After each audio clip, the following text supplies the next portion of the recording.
The Holy Bible, New King James Version, Genesis 43. Now the famine was severe in the land. And it came to pass, when they had eaten up the grain which they had brought from Egypt, that their father said to them, Go back, buy us a little food. But Judah spoke to him, saying, The man solemnly warned us, saying, You shall not see my face unless your brother is with you. If you send our brother with us, we will go down and buy you food. But if you will not send him, we will not go down, for the man said to us, You shall not see my face unless your brother is with you. And Israel said, Why did you deal so wrongfully with me as to tell the man whether you had still another brother? But they said, The man asked us pointedly about ourselves and our family, saying, Is your father still alive? Have you another brother? And we told him according to these words. Could we possibly have known that he would say, Bring your brother down? Then Judah said to Israel his father, Send the lad with me, and we will arise and go, that we may live and not die, both we and you and also our little ones. I myself will be surety for him. From my hand you shall require him. If I do not bring him back to you and set him before you, then let me bear the blame forever. For if we had not lingered, surely by now we would have returned this second time.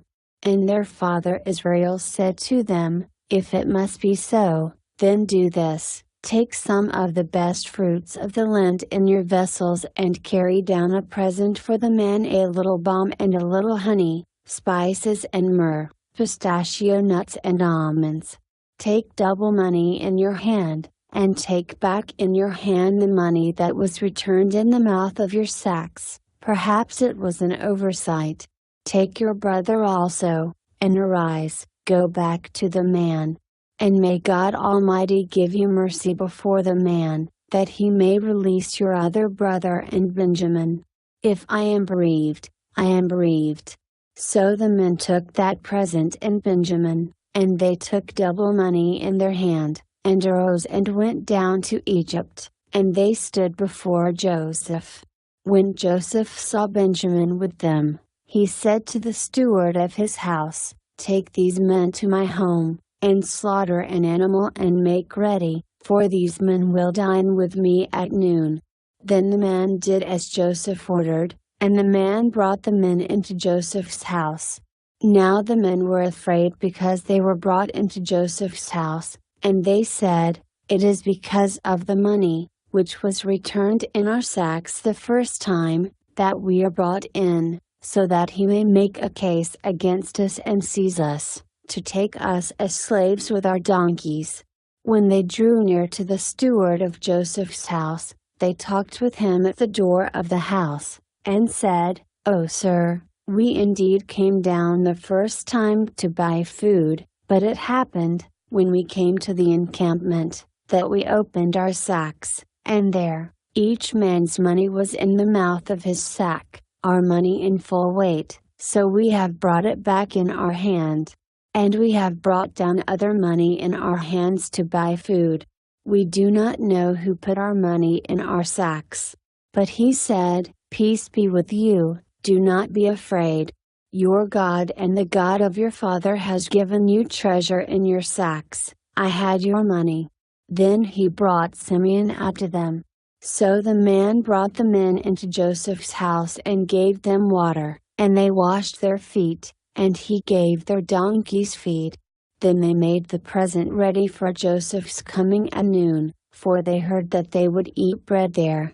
And when Joseph came home, they brought him the present which was in their hand into the house, and bowed down before him to the earth. Then he asked them about their well-being, and said, Is your father well, the old man of whom you spoke? Is he still alive? And they answered, Your servant our father is in good health, he is still alive. And they bowed their heads down and prostrated themselves. Then he lifted his eyes and saw his brother Benjamin, his mother's son, and said, "Is this your younger brother of whom you spoke to me?" And he said, "God be gracious to you, my son."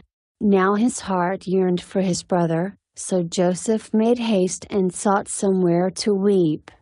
And he went into his chamber and wept there. Then he washed his face and came out, and he restrained himself, and said, "Serve the bread." So they set him a place by himself, and them by themselves, and the Egyptians who ate with him by themselves, because the Egyptians could not eat food with the Hebrews, for that is an abomination to the Egyptians. And they set before him, the firstborn according to his birthright and the youngest according to his youth, and the men looked in astonishment at one another. Then he took servings to them from before him, but Benjamin's serving was 5 times as much as any of theirs. So they drank and were merry with him.